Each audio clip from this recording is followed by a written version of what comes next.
In this video, we're going to go over how to create inventory manually in the console.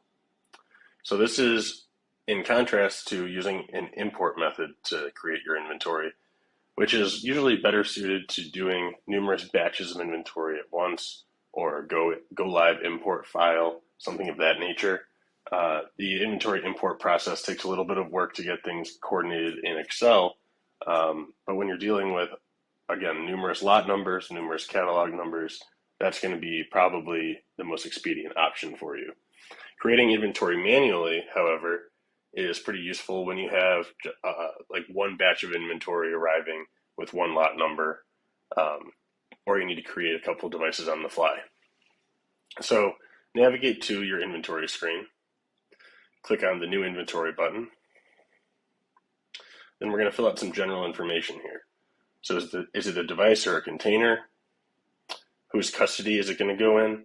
If you select your company, that will be your organization's custody.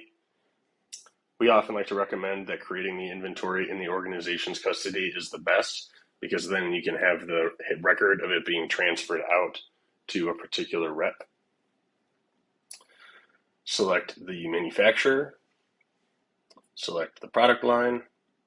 If the manufacturer, product line, or catalog number have not been created yet, you can click on one of these plus buttons next to it. That will give you a secondary pop-up where you can follow through the steps and create that catalog number, product line, or manufacturer on the fly. If the catalog description is already populated in the catalog, that will automatically populate here, so that helps you keep things consistent. Then plug in the quantity for the batch of inventory you're creating. And if it's going to go directly into a container, you can select the container here from the available containers in your account. Click Next.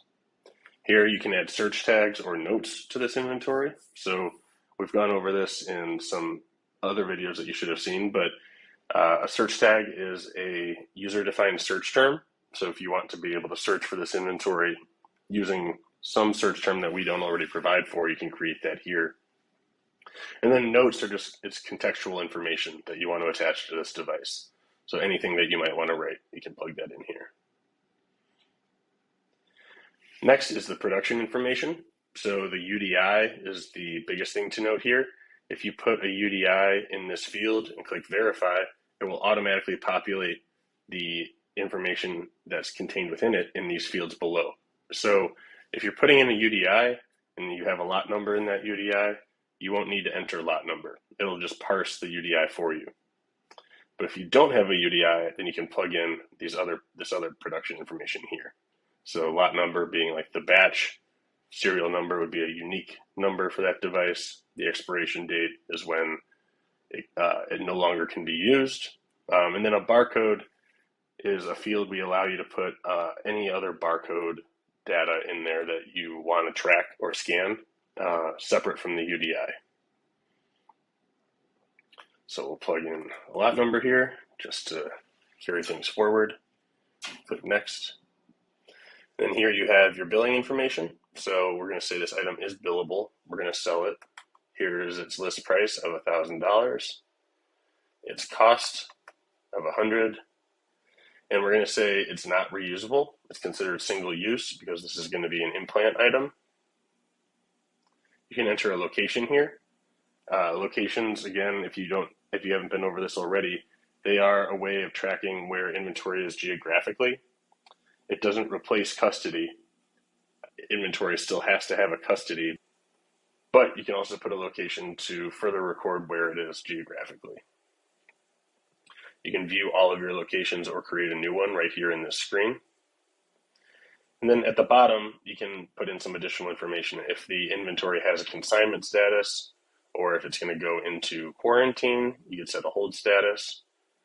If this inventory is going to be created out in the field and needs to be back by a certain date, you could plug in due back date, which will trigger notifications letting you know and the rep know that the inventory must be returned. And then inventory type, like I mentioned, we're going to say this is an implant. Then we'll hit create, and this will go ahead and create this batch of inventory for us. So it navigated me to one of the device's detail screens, but But if I go back to all inventory, I can see my brand new device is created right here. So that was a quick crash course on how to create inventory manually in the console. If you have any more questions, I encourage you to check out our knowledge base or reach out to our customer success team to learn more.